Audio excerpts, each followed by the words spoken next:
کیا 27ویں آئینی ترمیم پاکستان سے جمہوریت کا بستر بوریا گول کر دے گی؟ اس ترمیم میں آخر ہے کیا؟ مارکیٹ میں افواہیں ہیں اور خدشات کا بھی راج ہے۔ ایسے میں حقیقت کیا ہے؟ کیا واقعی 18ویں ترمیم کا خاتمہ ہونے جا رہا ہے؟ کیا فوج اب حکومت کی کمان میں نہیں رہے گی؟ صدر مملکت کی جگہ فیلڈ مارشل ہوں گے تینوں افواج کے سپریم کمانڈر؟ اور کیا سپریم کورٹ اور عدالتی نظام کی چھٹی ہو جائے گی؟ آئے جانتے ہیں یہ سب اور مزید بہت کچھ اس ویڈیو میں۔ تو دوستو، سب سے پہلے بات آرٹیکل 243 یعنی 243 میں ہونے والی ترمیم اور فیلڈ مارشل کے اختیارات کی۔ سب سے پہلے تو اس میں یہ کیا جائے گا کہ فیلڈ مارشل کا ذکر ہوگا آئین پاکستان میں، کیونکہ اس وقت تک آئین میں آرمی چیف کا ذکر تو ہے مگر فیلڈ مارشل کے عہدے کا نہیں۔ یوں فیلڈ مارشل کے عہدے کا ذکر کر کے اس عہدے کو بھی آئینی بنا دیا جائے گا۔ یہاں تک تو شاید کسی بھی جماعت کو کوئی مسئلہ نہیں، لیکن مسئلہ ہے اس سے آگے کا۔ افواہیں ہیں کہ صدر مملکت جو کہ سپریم کمانڈر ہیں افواج پاکستان کی، 27ویں ترمیم میں ان کا یہ اختیار، کردار اور عہدہ ختم کر دیا جائے گا۔ مطلب صدر مملکت کی جگہ فیلڈ مارشل کو افواج پاکستان کا سپریم کمانڈر بنا دیا جائے گا۔ لیکن یہ ناممکن ہے جناب، ناممکن، کیونکہ اگر ایسا ہو گیا تو اس کا مطلب یہ ہوگا کہ فوج شتر بے مہار ہو جائے گی، حکومت کے ماتحت نہیں رہے گی، اور ایسا کبھی نہیں ہو سکتا۔ اس لیے یہ سب افواہیں ہیں، افواہیں، ایسا کچھ بھی نہیں ہونے جا رہا، محض پروپیگنڈا ہے یہ۔ کیونکہ کون سا ایسا ملک ہے جہاں فوج حکومت کے ماتحت نہیں ہوتی؟ چین کا نظام الگ ہے، اس کی مثال یہاں بنتی نہیں، اس لیے یہ نہیں ہو سکتا۔ مگر یہ ہو سکتا ہے کہ army chief, air chief, naval chief اور chairman joint chiefs of staff committee کی تقرری کا اختیار وزیر اعظم سے واپس لے لیا جائے، ساتھ ہی ایکسٹینشن کا بھی، اور یہ اختیار دے دیے جائیں صدر مملکت کو یا پھر فیلڈ مارشل یا chairman joint chiefs of staff committee کو۔ اگر یہ اختیار صدر کو دے دیا گیا تو صاف ہے کہ آصف علی زرداری صدر پاکستان نہیں رہیں گے، کچھ ہی عرصے بعد ان کی جگہ کوئی اور آ جائے گا اس عہدے پر۔ اور دوسری بات یہ ہے کہ وزیر اعظم صرف ایک ہی موقع پہ تو با اختیار ہوتا ہے، اور وہ ہے آرمی چیف کی تقرری اور ایکسٹینشن۔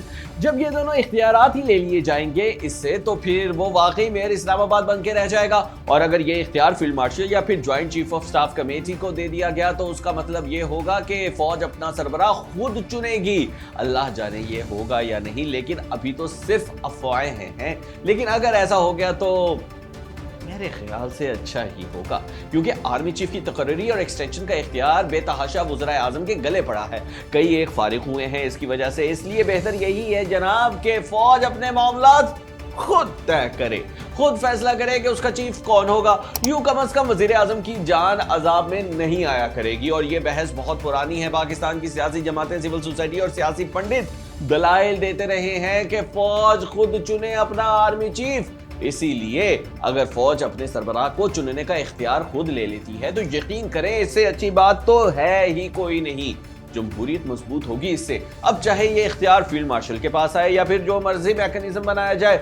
خیر، دوسرا اہم ایشو ہے 27ویں آئینی ترمیم میں NFC ایوارڈ کا۔ دیکھیں، وفاقی حکومت اور اسٹیبلشمنٹ کو 18ویں ترمیم سے اصل مسئلہ ہے ہی یہ کہ وفاق سے سارا پیسہ صوبوں کے پاس چلا گیا، اور NFC ایوارڈ جو ہے اس کی شرط یہ ہے کہ ہر نیا NFC ایوارڈ پہلے سے زیادہ بڑا ہوتا ہے۔ مطلب صوبوں کے پیسے بڑھتے ہیں، کبھی کم نہیں ہو سکتے، صوبوں کا شیئر ہمیشہ بڑھتا رہتا ہے، اور اس پہ چھری چلانے کی تیاری بھی کی جا رہی ہے۔ اگر یہ شرط ختم کر دی گئی تو باقی 18ویں ترمیم کو چھیڑنے کی ضرورت ہی نہیں، کیونکہ صوبوں کو وفاق اپنی مرضی سے پیسے دے گا، اور ظاہر ہے بہت کم ہوں گے یہ پیسے، موجیں ختم ہو جائیں گی صوبوں کی۔ وفاق ایک بار پھر خزانے پر سانپ بن کے بیٹھ جائے گا۔ اس کے علاوہ جس صوبے میں وفاقی حکومت کی پسندیدہ حکومت ہوگی اسے نوازا جائے گا، اور جہاں ہوگی مخالف حکومت اسے کم پیسے دیے جائیں گے، بلیک میلنگ شروع ہو جائے گی وغیرہ وغیرہ۔ اسی لیے یہ شرط ختم کرنا ناممکن نظر آ رہا ہے۔ خود مریم نواز یعنی پنجاب حکومت مخالفت کر سکتی ہے اس کی،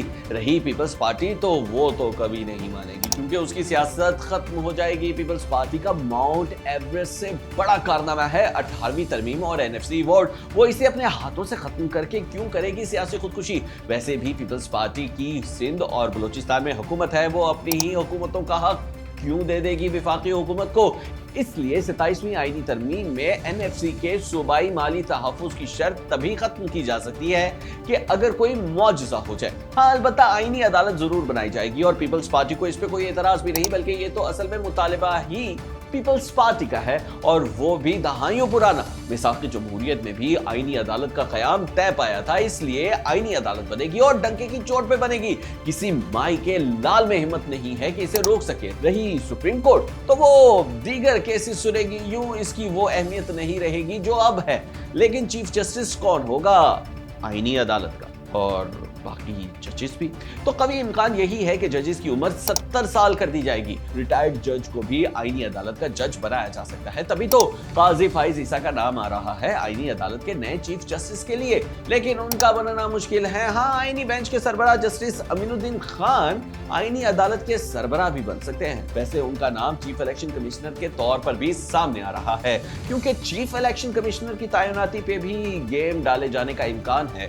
27ویں آئینی ترمیم میں غالب امکان ہے کہ اپوزیشن لیڈر سے مشاورت کی شرط ختم کر دی جائے گی اور وزیر اعظم خود یا کسی اور سیاسی لیڈر سے مشورہ کر کے نیا چیف الیکشن کمشنر لگا سکتا ہے۔ یعنی پی ٹی آئی کو نکال باہر کیا جائے گا اس پروسیس سے، اور اگر یہ ہو گیا تو پھر ہر حکومت اپنی مرضی کا چیف الیکشن کمشنر لگائے گی۔ یوں اگلے انتخابات میں بھی نون لیگ کی بلے بلے ہو سکتی ہے استاد۔ اور اس کے علاوہ اسلام آباد ہائی کورٹ کے باقی ججز کا مکھو ٹپنے کا بھی بندوبست کیا جائے گا۔ 27ویں آئینی ترمیم میں کیا یہ جائے گا کہ ہائی کورٹ کے ججز کا ٹرانسفر کیا جا سکے گا، اگرچہ یہ اب بھی ہو سکتا ہے مگر پروسیس بڑا مشکل ہے۔ اب کرنا یہ ہوتا ہے کہ ٹرانسفر کیے جانے والے جج کی مرضی پوچھی جاتی ہے۔ اس کے علاوہ اس کی ہائی کورٹ کے چیف جسٹس، جس ہائی کورٹ میں اس کا تبادلہ مقصود ہو، اس کے چیف جسٹس اور سپریم کورٹ کے چیف جسٹس کی اجازت کے بعد صدر مملکت ایسا کر سکتے ہیں۔ لیکن استاد 27ویں آئینی ترمیم میں ڈائریکٹ ٹرانسفر کیا جا سکے گا کسی بھی ہائی کورٹ کے جج کا کسی بھی ہائی کورٹ میں۔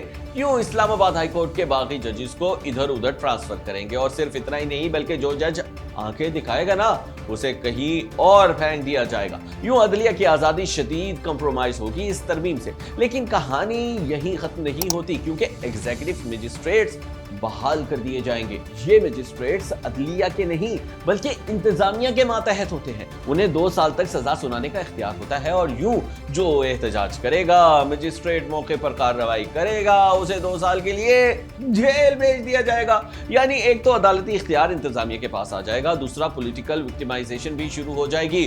اور اب بات تعلیم اور بہبود آبادی کی وزارتوں کو صوبے سے لے کر واپس وفاق میں دینے کی۔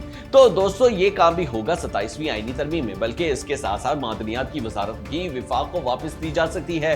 اور یہ نہایت اہم بات ہے، کیونکہ پاکستان میں 50,000 ارب ڈالرز کے ریئر ارتھ منرلز پائے جاتے ہیں۔ تمام صوبوں میں پھیلے ہوئے ہیں یہ منرلز، اور وزارت معدنیات وفاق پہ جانے سے ان سب پہ وفاق کا براہ راست کنٹرول ہو جائے گا۔ اور اگر 27ویں آئینی ترمیم میں معدنیات کی وزارت وفاق کو نہ بھی دی گئی تو اگلی ترمیم میں دے دی جائے گی، کیونکہ تعلیم اور بہبود آبادی کی وزارتوں کی وفاق کو واپسی سے ریت پڑ جائے گی۔ اگلے راؤنڈز میں مزید وزارتیں ہڑپ کر لے گا وفاق۔ یوں عملی طور پر آہستہ آہستہ دھیرے دھیرے 18ویں آئینی ترمیم رول بیک ہونا شروع ہو جائے گی۔ اب آپ کمنٹ کر کے بتائیں کہ کیا 27ویں آئینی ترمیم سے فائدہ ہوگا پاکستان کی جمہوریت کو یا پھر نقصان؟